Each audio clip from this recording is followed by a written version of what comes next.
The most impactful game I've ever experienced is a game called Before Your Eyes. In this game, you died, and the rest of the game is about looking back through your life. I always wondered, if I could see my life unfold before my eyes like in that game, would I change anything? Would I go back and stop myself from doing certain things? Would I ever think that I made the wrong choice in any of those situations? More importantly, would I want to fix them? I don't know what I'll do. I would bet all of us have thought the phrase, what if? Or maybe even the words, if only, at some point in our lives. Usually, this phrase is said after you did something in the past you regretted, or maybe even hated. And now, only in hindsight, you found out that this was a bad choice. I find it reassuring that people think this way. In fact, many people think this way. And I find it comforting that I think this way. It's a little quirk of being a human. But lately, I've started to think about all this a bit differently. Maybe thinking what if, or even the phrase if only, is bad. Maybe it's dangerous to think like that. I am going to talk about Look Back, and you can't stop me. I'm also going to spoil Firewatch, and talk about a few other pieces of media. Look Back is a movie about the story of an artist called Fujino. The first scene of the movie shows her in a room, hard at work. This section is unusually long, but this is not a complaint. I wouldn't want this scene to go any other way. When the scene ends, we see the things she's been working on, a 4-panel comic. Then, later, we experience it. Two lovers get in a car crash. Right before they died, one of them said, "Kiss me again when we are reincarnated." The punchline being the man got reincarnated as a meteor, finding his wife, dooming the planet. Although the start is quite stupid, we learn a lot about the character from this scene. We also learn something else. The movie is not afraid to stray away from death. Looking back on one's life and regret goes hand in hand. If you regret something, you're probably looking back at your past mistakes.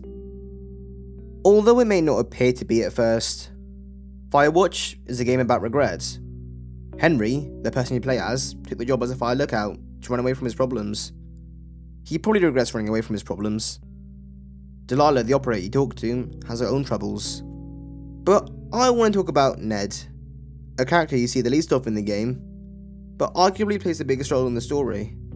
This character spies on you, tracks you, and records your conversations. This is the most sympathetic character in the game. Let's go back to Look Back. The main character Fujino, an artist, looked up to someone called Kiyomoto. Maybe she was jealous. The person she looked up to was a shut-in, and some events later, they became quite good friends. This allowed the shut-in to have the courage to go to an art school, something she thought she would never do. She died at that art school from a sick accident. By giving her the courage to go to that art school, she basically killed her best friend. In the game Firewatch, you learn about a character called Brian Goodwin. You find out the inventions he made, and the books he read. At some point in the game, you find a dead body. This person died from a rock climbing accident. This person was Brian Goodwin. You find out he was forced into rock climbing by his father Ned.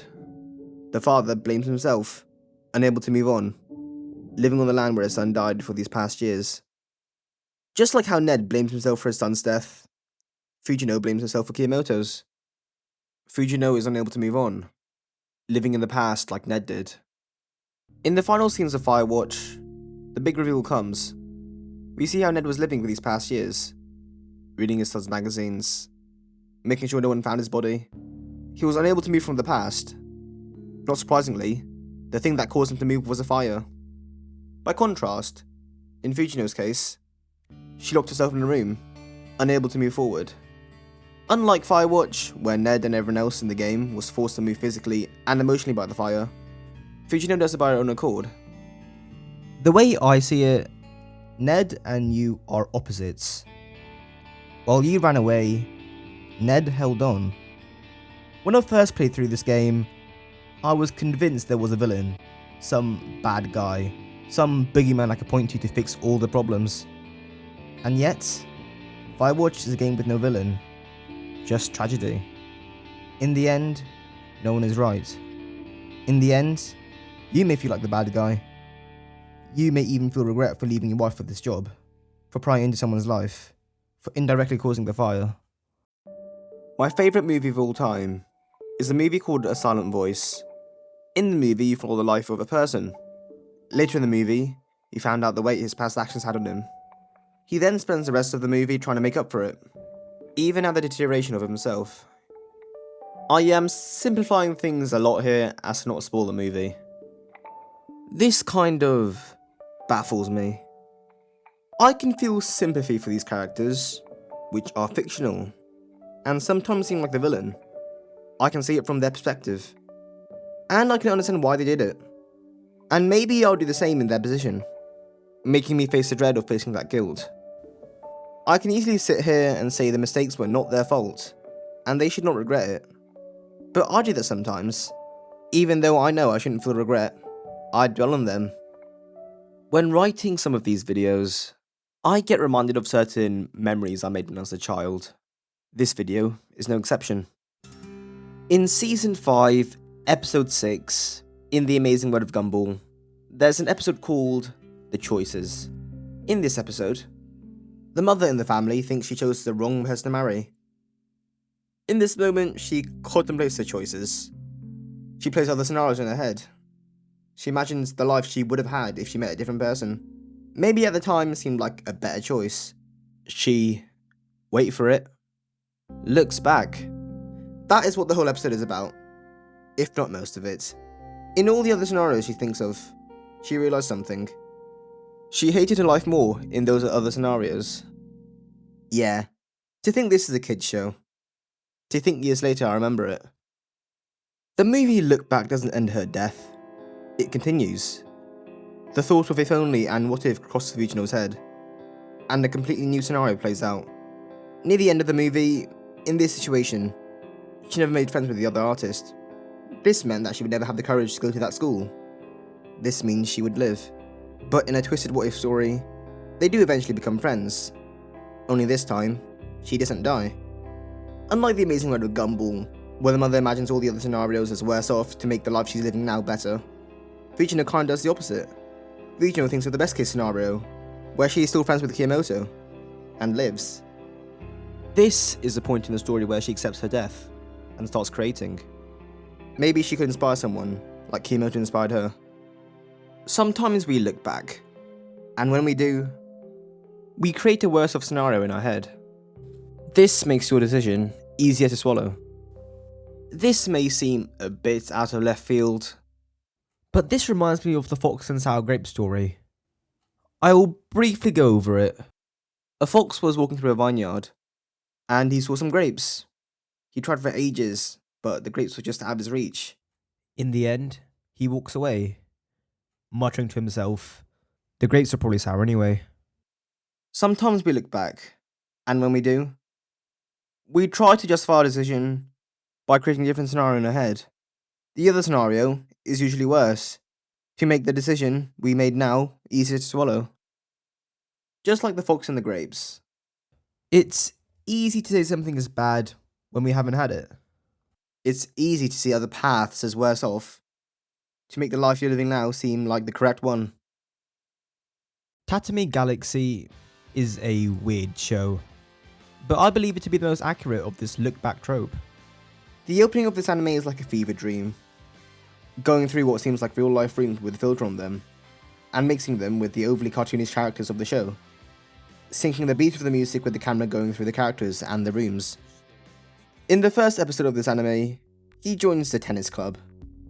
Things didn't pan out, and he regrets his decision. He wishes he didn't join that club, and join a different one. Every time he regrets his decision, he goes back in time and changes the decision he regrets. But he doesn't keep his memories. In the second episode, his wish came true. He joined the film club. As you guessed, things didn't pan out. And things kind of played very similarly to the first episode. he regrets his decision. This act of joining a club and regretting his decision goes on and on and on. Although things change, by the end of each episode, he just stays the same. Kind of similar to that cartoon episode if you think about it. But unlike the cartoon episode, where hanging out with different people can drastically impact your life, in this we see the complete opposite. Although the things he does changes, he stays the same. Each episode he has the same thoughts, meets the same people, and kind of ends up the same way. That being him regretting his life choices, unable to get a girlfriend, and questioning his existence. Haven't we all been there before? This anime seems very repetitive, and that's because it is. But in my opinion, its message is the clearest. In fact, I believe every single thing I talked about in this video has one single message in common. If we don't regret, we don't learn. The author of the manga Look Back is a person called Fujimoto, the same author as the popular Chainsaw Man. This manga is quite incredible. This is a somewhat autobiography. Fujino and Kiyomoto were both representations of him. If you combine their names, you get Fujimoto. Another obvious reference is the manga they work on. In the show, the manga's called Shark Kick. This is an obvious reference to Chainsaw Man. In 2019, a fire broke out in Kyoto Animation Studios. This studio created some of my favourite pieces of work, including A Silent Voice. The fire was caused by someone who claims the studio plagiarized him. This fire killed 35 people.